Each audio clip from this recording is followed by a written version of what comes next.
Rafale ജെറ്റ്സിനെ ഇന്ത്യക്കാർ പ്രശംസിക്കുന്നുണ്ട്. French പൗരന്മാർ അതിനെ പ്രശംസിച്ച് സംസാരിക്കുന്നുണ്ട്. പടിഞ്ഞാറൻ രാജ്യത്തെ പല പ്രതിരോധ വിദഗ്ധർ അല്ലെങ്കിൽ ഈ ഫൈറ്റർ ജെറ്റ്സിനെ കുറിച്ചൊക്കെ പഠിക്കുന്നവർ അവരും പ്രശംസിച്ചിട്ടുണ്ട്. എന്നാൽ ഇന്ത്യയുടെ പക്കൽ ഇങ്ങനെയുള്ള വിമാനങ്ങൾ ഉള്ളത് പാകിസ്ഥാന് ഒട്ടും തന്നെ ഇഷ്ടമല്ല. അതും ഇന്ത്യൻ വിമാനങ്ങളെ നശിപ്പിക്കുന്നത് തന്നെ അവരുടെ ജീവിത ലക്ഷ്യമായി കരുതുന്നവരുണ്ട്. ധാരാളം വ്യോമസേന അധികാരികൾ, ഉദ്യോഗസ്ഥർ എല്ലാം തന്നെ ഇങ്ങനെ ഒരു ഉദ്ദേശത്തോടു കൂടിയാണ് ജീവിക്കുന്നത് തന്നെ. അങ്ങനെയുള്ള പാകിസ്ഥാന്റെ എയർ വൈസ് മാർഷൽ തന്നെ ഇന്ത്യൻ ഫൈറ്റർ ജെറ്റ്സിനെ, ഇന്ത്യൻ റഫേൽ ജെറ്റ്സിനെ അഭിനന്ദിച്ചാൽ എങ്ങനെയുണ്ടാകും? അങ്ങനെ ഒരു സംഭവം അടുത്തിടെ നടന്നിട്ടുണ്ട്. ഇതിനെക്കുറിച്ചാണ് നമ്മൾ അറിയാൻ പോകുന്നത്. പാകിസ്ഥാനിലെ അധികാരികൾ പോലും റഫേലിനെ പ്രശംസിച്ച് സംസാരിച്ചിട്ടുണ്ട്. ഇവയെക്കുറിച്ച് ഈ വീഡിയോയിലൂടെ വിശദമായി അറിയാം.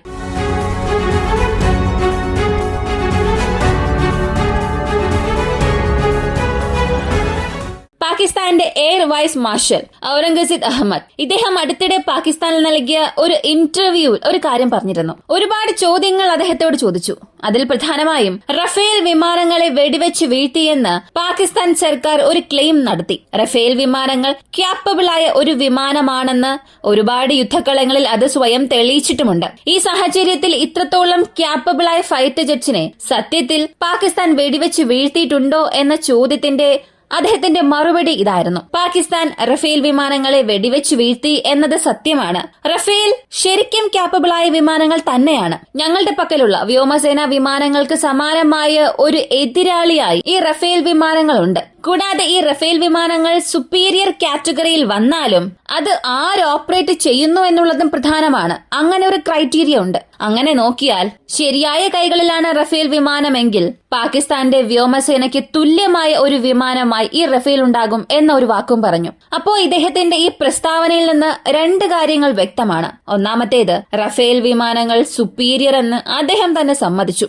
എന്നാൽ ഒരൽപ്പം കളിയാക്കി പറഞ്ഞിട്ടുണ്ട്. അതായത് ഇതിനെ ഓടിക്കാൻ അറിയാവുന്നവർ ഓടിക്കുകയാണെങ്കിൽ പാകിസ്ഥാന് വെല്ലുവിളിയാകുന്ന ഒരു വിമാനം തന്നെയാണ് എന്ന് ഇന്ത്യയെ പരോക്ഷമായി കളിയാക്കി പറഞ്ഞിട്ടുണ്ട്. ഇതിങ്ങനെ അവസാനിച്ചു. ഇതിനുശേഷം ഇന്ത്യൻ മാധ്യമങ്ങൾ അല്ലെങ്കിൽ ലോകത്തിലെ മറ്റു മാധ്യമങ്ങളെല്ലാം പാകിസ്ഥാൻ അധികാരികൾ തന്നെ റഫേലിനെ പ്രശംസിച്ചു എന്ന വാർത്തകൾ പുറത്തുവിട്ടു. പക്ഷെ ഇതങ്ങനെ പുകഴ്ത്തി പറഞ്ഞതല്ല, ഇന്ത്യക്കാരെ ഒന്ന് ട്രിഗർ ചെയ്തതാണ്. ഇതിനെക്കുറിച്ചാണ് നമ്മൾ ഡീകോഡ് ചെയ്യാൻ പോകുന്നത്. റഫേൽ ഫൈറ്റർ ജെറ്റിനെ സംബന്ധിച്ചിടത്തോളം പല രാജ്യങ്ങൾ അത് ഉപയോഗിക്കുന്നുണ്ട്. പാകിസ്ഥാനെ പറയണമെങ്കിൽ പാകിസ്ഥാൻ ഒരു ഇസ്ലാമിക രാജ്യമാണ്. ധാരാളം മുസ്ലിംസ് ജീവിക്കുന്ന രാജ്യം. പാകിസ്ഥാൻ മാത്രം അല്ല മുസ്ലിം രാജ്യം. OIC എന്ന് പറയപ്പെടുന്ന സംഘടനയിൽ ഒരുപാട് രാജ്യങ്ങളുണ്ട്. ഇതിൽ പ്രധാനപ്പെട്ട രണ്ട് രാജ്യങ്ങളിൽ റഫേൽ വിമാനം ഉണ്ട്. ഒന്ന് ഖത്തർ, മറ്റൊന്ന് UAE. ഈ രണ്ട് രാജ്യങ്ങളും പാകിസ്ഥാന് വളരെ അടുപ്പമുള്ള രാജ്യം എന്ന് പറയാം. ഖത്തറിന്റെ പക്കൽ 36 റഫേൽ വിമാനങ്ങൾ ഉണ്ട്. UAEയുടെ പക്കലും ഗണ്യമായ അളവിൽ ഈ വിമാനങ്ങൾ ഉണ്ട്.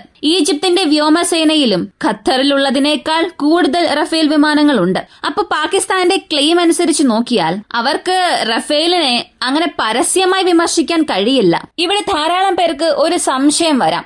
റഫേൽ വിമാനങ്ങളെ വെടിവെച്ച് വീഴ്ത്തിയ ഉടനെ അതിന്റെ സ്റ്റോക്സ് എല്ലാം വളരെ വേഗത്തിൽ കുറഞ്ഞല്ലോ. അപ്പോ റഫേൽ വിമാനം ശരിക്കും പരാജയപ്പെട്ടോ എന്ന്. ഈ പ്രശ്നത്തിന്റെ എല്ലാം മൂലകാരണം എന്താണെന്ന് അറിയണ്ടേ? ഇന്ത്യൻ മാധ്യമങ്ങളോ പാകിസ്ഥാൻ മാധ്യമങ്ങളോ അല്ല. ഈ പ്രശ്നങ്ങൾക്കെല്ലാം മൂലക്കല്ലായി തീർന്നത് ഗ്ലോബൽ ടൈംസ് എന്ന് പറയപ്പെടുന്ന ചൈനയുടെ പ്രധാനപ്പെട്ട ഒരു മാധ്യമമായിരുന്നു. ഇവർ ചെയ്തത്, തുടക്കത്തിൽ ഈ പുൽവാമ പ്രദേശത്ത് ഒരു ഡ്രോപ്പ് ടാങ്ക് ലഭിച്ചു. റഫേൽ വിമാനങ്ങളിൽ ഉപയോഗിച്ചതായി പറയപ്പെടുന്ന ഒരു ഡ്രോപ്പ് ടാങ്ക്. അതിന്റെ ഇമേജ് കാണിച്ചിട്ട് 3 റഫേൽ വിമാനങ്ങളെ ഞങ്ങൾ വെടിവെച്ച് വീഴ്ത്തിയെന്ന ഒരു വാർത്ത പുറത്തുവിട്ടു. വാർത്ത പുറത്തു വന്നതിന് ശേഷം അതൊരു കാട്ടു തീ പോലെ പടർന്നു. പിന്നീട് CNN ഒരു കാര്യം പറഞ്ഞു. താഴെയുള്ള ഡ്രോപ്പ് ടാങ്ക് പുൽവാമ പ്രദേശത്ത് ലഭിച്ച ആ ഒരു ഡ്രോപ്പ് ടാങ്ക് ഇത് റഫേലിന്റേതായിരിക്കാം എന്ന വാർത്ത അവർ പുറത്തുവിട്ടു. അപ്പോ റഫേൽ വിമാനങ്ങളെ വെടിവെച്ച് വീഴ്ത്തിയിട്ടുണ്ടാകാം എന്ന രീതിയിലും CNN വാർത്ത പുറത്തുവിട്ടു. അപ്പോ ആദ്യം ചൈനയിൽ ആരംഭിച്ച ഈയൊരു പ്രോപ്പഗണ്ട പിന്നീട് പതിയെ പതിയെ പാശ്ചാത്യ മാധ്യമങ്ങളിലേക്ക് വന്നു. ഇതൊരു ക്ലെയിം എന്നതിനപ്പുറം ഇതിനെ ഒരു ഊഹമായി തന്നെ സംസാരിക്കാൻ തുടങ്ങി. പക്ഷെ ആരും അതിനെ കൺഫേം ചെയ്തില്ല. കാരണം റഡാർ ഇമേജസ് വളരെ പ്രധാനപ്പെട്ടതാണ്. ഒരു വിമാനം വെടിവെച്ച് വീഴ്ത്തി എന്നുണ്ടെങ്കിൽ ഒന്നുകിൽ വിഷ്വൽ എവിഡൻസ് വെച്ച് കൺഫേം ചെയ്യാം, താഴെ ലഭിക്കുന്ന സ്പെയർ പാർട്സ് ഉപയോഗിച്ച്. ഇനി അതല്ല എങ്കിൽ റഡാർ ചിത്രങ്ങൾ അവിടെ കാണിക്കണം. താഴെ ലഭിക്കുന്ന സ്പെയർ പാർട്സ് ഇന്ത്യൻ സൈഡിലോ പാകിസ്ഥാൻ സൈഡിലോ കൂടുതലായും പ്രസിദ്ധീകരിക്കില്ല. സാധാരണ നമ്മുടെ സൈഡിലായിരുന്നാലും പാകിസ്ഥാൻ സൈഡിലായാലും ഒരു വിമാനം താഴെ വീണ് പൊട്ടിത്തെറിച്ചാൽ അതിനെ കാണാൻ ആകാംക്ഷയോടുകൂടി എത്തുന്ന ചില ലോക്കൽസ് ഉണ്ട്. അവർ അതിന്റെ ക്ലിപ്സ് എടുത്ത് പുറത്തുവിട്ടാൽ മാത്രമേ ഇങ്ങനെയുള്ള ചില ഇമേജസ് നമുക്ക് ലഭിക്കുകയുള്ളൂ. അതല്ലെങ്കിൽ ആ സ്പോട്ടിലുള്ള റിപ്പോർട്ടേഴ്സ് വഴി ലീക്ക് ആയാലും ലഭിക്കും. എന്നാൽ എല്ലാ ഇമേജസും റിപ്പോർട്ടേഴ്സിനെ കൊണ്ട് പുറത്തുവിടാനും കഴിയില്ല. ഇങ്ങനെയൊക്കെ ലഭിക്കുന്ന ചിത്രങ്ങൾ മാത്രമേ കാണൂ. അപ്പോ ഈ റഡാർ ഇമേജസ് എന്നത് ഒഫീഷ്യൽ സൈഡിൽ നിന്നും വരുന്നതാണ്. ഇന്ത്യൻ അതിർത്തിയിൽ നിന്നും 20-25 കിലോമീറ്റർ വരെയും പറക്കുന്ന വിമാനങ്ങളെ പാകിസ്ഥാന്റെ റഡാറിനെ കൊണ്ട് നെറ്റ്വർക്ക് മാപ്പിംഗ് ചെയ്യാൻ സാധിക്കും. അതായത് ഇവിടെ ഇത്ര വിമാനങ്ങൾ പറന്നുകൊണ്ടിരിക്കുന്നു, ഇത്ര വിമാനങ്ങൾ അകത്തേക്ക് വരുന്നു എന്നൊക്കെ സാധാരണ സമയങ്ങളിലും ബാറ്റിൽ മോഡിൽ വിമാനങ്ങൾ പ്രവർത്തിക്കുമ്പോഴും നൂതന റഡാർസ് വഴി അവരെ കൊണ്ട് അങ്ങനെയുള്ള ഇമേജസ് പിക്ക് ചെയ്യാൻ സാധിക്കും. പാകിസ്ഥാന്റെ റഡാർസ് ഇതിൽ എത്രത്തോളം അഡ്വാൻസ്ഡ് ആണ് എന്നൊന്നും അറിയില്ല. പക്ഷെ നോർമൽ വാർഫെയർ തിയറി അനുസരിച്ച് ഇങ്ങനെയുള്ള സംഭവങ്ങളെല്ലാം നടക്കും. അതേ സാഹചര്യം എടുത്ത് നോക്കിയാൽ പുൽവാമ എന്നതും വളരെ അടുത്തുള്ള ഒരു പ്രദേശമാണ്. LOCയിൽ നിന്നും വളരെ അടുത്തുള്ള ഒരു പ്രദേശം. അവിടെയുള്ള വിമാനങ്ങളുടെ റഡാർ ഇമേജസ് പാകിസ്ഥാൻ ലഭിച്ചിട്ടുണ്ടാകും. പക്ഷെ അവർ അത് നൽകിയിട്ടില്ല. ഒന്നുകിൽ അവർക്കത് ലഭിച്ചിട്ടുണ്ടാകില്ല, അല്ലെങ്കിൽ ലഭിച്ചിട്ടും നൽകാത്തതായിരിക്കും. അപ്പൊ ചൈനയുടെ ഗ്ലോബൽ ടൈംസ് എന്ന മാധ്യമം തുടങ്ങി വെച്ച ഈ ഒരു പ്രൊപ്പഗണ്ട ന്യൂസ് അതിനെ പിടിച്ച് ബാക്കി എല്ലാവരും സംസാരിക്കാൻ തുടങ്ങി. അങ്ങനെ 1-2 പേർ പറഞ്ഞ് അവസാനം ഒരു 100 പേരോളം സംസാരിക്കാൻ തുടങ്ങി. നോക്കുക, ഗ്ലോബൽ ടൈംസ് ഒക്കെ പറഞ്ഞു, അവരും ഇതിനെക്കുറിച്ചൊക്കെ സംസാരിച്ചല്ലോ, അപ്പോ ഇത് സത്യമായിരിക്കും. ഇങ്ങനെ അവർ പറഞ്ഞ വാർത്തയെ അടിസ്ഥാനമാക്കി ബാക്കി എല്ലാവരും സംസാരിക്കാൻ തുടങ്ങി. പക്ഷെ ഇന്നുവരെ ഫ്രാൻസിന്റെ അധികാരികളുടെ പക്കൽ നിന്നും ഏതൊരു ഒഫീഷ്യൽ കൺഫർമേഷനും റഫേൽ ലോസിനെ കുറിച്ച് വന്നിട്ടില്ല. ഫ്രാൻസിന്റെ ഇന്റലിജൻസ് ഓഫീസേഴ്സ് പറഞ്ഞതായി ചില വാർത്തകൾ പുറത്തു വന്നാലും അത് സംബന്ധിക്കുന്ന ഏതൊരു കൺഫർമേഷൻ അല്ലെങ്കിൽ എവിഡൻസും ഇന്നുവരെയും ലഭിച്ചിട്ടില്ല. എന്തിന്? ഇപ്പോ ഈ പറയുന്ന പ്രൊപ്പഗണ്ട നിങ്ങൾക്കിപ്പോ വിശ്വാസം വരുന്നില്ലെങ്കിൽ ഇന്നലെ ചൈനയുടെ ഒരു മീഡിയ അവർ പുറത്തുവിട്ട വാർത്തയെക്കുറിച്ച് അറിയാം. ആ മാധ്യമത്തിന്റെ പേര് ഞാൻ ഇവിടെ പറയുന്നില്ല, പക്ഷെ ഞാനതിവിടെ കാണിക്കാം. ഈ ന്യൂസ് നിങ്ങൾ നോക്കിയാൽ മതി, അല്ലെങ്കിൽ ഈ ആർട്ടിക്കിൾ സെർച്ച് ചെയ്ത് നോക്കിയാൽ മതി. ഇവർ പറഞ്ഞത് ചൈനയുടെ വെപ്പൺസ് ഉപയോഗിച്ച് പാകിസ്ഥാൻ പ്രൈം മിനിസ്റ്റർ നരേന്ദ്രമോദിയുടെ വീടിനെ തന്നെ തകർത്തു, നശിപ്പിച്ചു. കൂടാതെ ഡൽഹിയിലുള്ള മിലിറ്ററി ഹെഡ്ക്വാർട്ടേഴ്സിനെ പോലും പൂർണ്ണമായി നശിപ്പിച്ചു എന്നൊക്കെ ഒരൽപ്പം പോലും കൂസലില്ലാതെ അവർ വാർത്തകൾ പുറത്തുവിട്ടു. ഇങ്ങനെ ചൈനയിൽ നിന്നും പുറത്തുവരുന്ന ഓരോ ലേഖനം വാർത്തകളെയും കാണിച്ചു മാത്രം അവിടെ ഒന്നെന്നാരംഭിച്ചത് ഇവിടെ 9 വന്ന് നിൽക്കുന്നുണ്ട്. ഇങ്ങനെയാണ് റഫേലിന്റെ വീഴ്ചയെക്കുറിച്ചും പറയുന്നത്. ഈ മിസ്റ്ററി സംബന്ധിച്ച് ഒരുപാട് വ്യാജ വാർത്തകൾ ഇപ്പോഴും പാകിസ്ഥാൻ പ്രചരിപ്പിക്കുന്നുണ്ട്. പാകിസ്ഥാനുമായി ചേർന്ന് ചൈനയും അവരുടെ മിസൈൽ ശക്തി കാണിക്കാനായി ഇവിടെ ധാരാളം വാർത്തകൾ പ്രചരിപ്പിക്കുന്നുണ്ട്. ഇങ്ങനെയുള്ള സാഹചര്യത്തിൽ ഈ പാകിസ്ഥാൻ അധികാരികൾ ഇപ്പോൾ റഫേലിനെ പ്രശംസിക്കുകയാണ്. ഇതൊരു പരിഹാസത്തോടുകൂടി പറഞ്ഞതായാലും ശരി, റഫേലിന്റെ ശരിക്കുമുള്ള കഴിവുകളെ കുറിച്ച് പറഞ്ഞതായാലും ശരി, രണ്ട് കാരണം മാത്രമേ ഇതിനുള്ളൂ. ഒന്നുകിൽ റഫേലിനെ പൂർണ്ണമായും അവരെ കൊണ്ട് അടിച്ചമർത്താൻ കഴിയുന്നില്ല, കാരണം അവർക്കൊരു പരോക്ഷമായ സമ്മർദ്ദം ലഭിക്കുന്നുണ്ട്.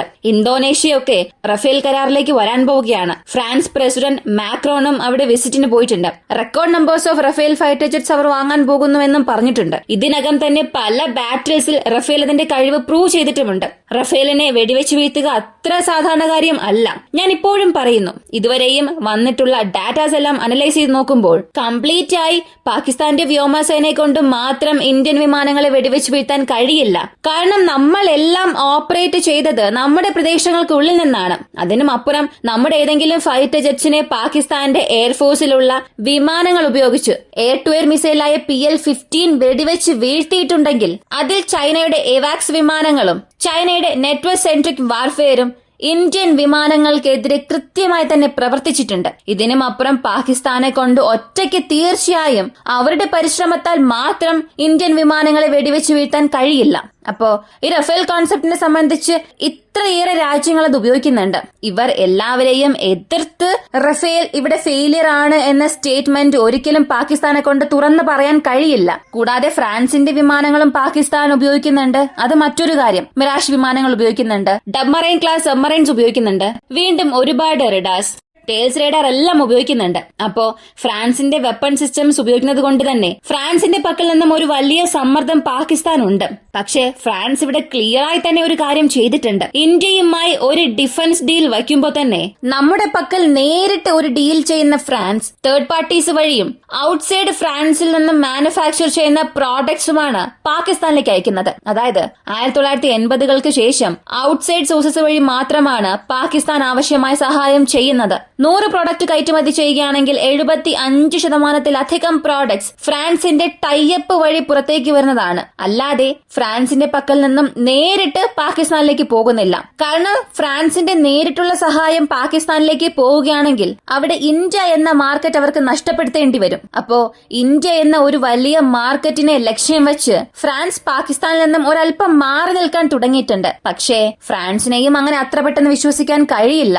ഇവർ നമുക്ക് ഒരുപാട് സഹായം ചെയ്യുന്നത് പോലെ തോന്നാം, എന്നാൽ ഇന്ന് വരെയും റഫേലിന്റെ സോഴ്സ് കോഡ് നമുക്ക് നൽകിയിട്ടില്ല. റഫേൽ നമ്മുടെ വ്യോമസേനയിലെ പ്രധാനപ്പെട്ട അംഗമായി മാറിക്കൊണ്ടിരിക്കുകയാണ്. നമ്മൾ റഫേൽ എം വേരിയന്റും ഓർഡർ ചെയ്യുന്നുണ്ട്, എന്നിട്ട് പോലും നമുക്ക് ഇപ്പോഴും ആ സോഴ്സ് കോഡ് നൽകിയിട്ടില്ല. അതിലവർ ഒരുപാട് ശാഠ്യം കാണിക്കുന്നുണ്ട്. പല സെക്യൂരിറ്റി റീസൺസും പറയുന്നുണ്ട്. നിങ്ങൾ റഷ്യയുടെ സിസ്റ്റംസ് ഒക്കെ ഉപയോഗിക്കുന്നുണ്ട്, ഒരുപക്ഷെ ഇത് കാരണം ഈ ഫൈറ്റർ ജെറ്റ്സിന്റെ ഓപ്പറേഷണൽ സീക്രട്സ് ഒക്കെ റഷ്യ അറിയാനുള്ള സാധ്യതയുണ്ട് എന്നുള്ളതൊക്കെ പല കാരണം പറയുന്നുണ്ട്. ഇതൊക്കെ ഭൗമരാഷ്ട്രീയത്തിൽ സംഭവിക്കുന്ന പല ഗെയിമുകളാണ്. എന്നാൽ വീണ്ടും ചില വർഷത്തിൽ നമ്മൾ ധാരാളം ഫൈറ്റർ ജെറ്റ്സുകൾ ഇനിയും ഓർഡർ ചെയ്യുമ്പോൾ, അല്ലെങ്കിൽ ഇതിന് സമാനമായ ഒരു സിസ്റ്റം നമ്മൾ നിർമ്മിക്കാനുള്ള ശ്രമങ്ങൾ എടുക്കുമ്പോൾ, ഒരുപക്ഷെ അവരുടെ കോൺട്രാക്ട് ലൂസ് ചെയ്യാൻ പാടില്ല എന്നതിനു വേണ്ടി അവർ ഒരു പക്ഷേ സോഴ്സ് കോഡ് നൽകാനുള്ള സാധ്യതയുമുണ്ട്. അവസാനമായി എനിക്ക് നിങ്ങളോട് ചോദിക്കാനുള്ളത്, AMCA നമ്മൾ ചൂസ് ചെയ്യാൻ പോകുന്നതായി ഒരു വാർത്ത പുറത്തു വന്നിട്ടുണ്ട്.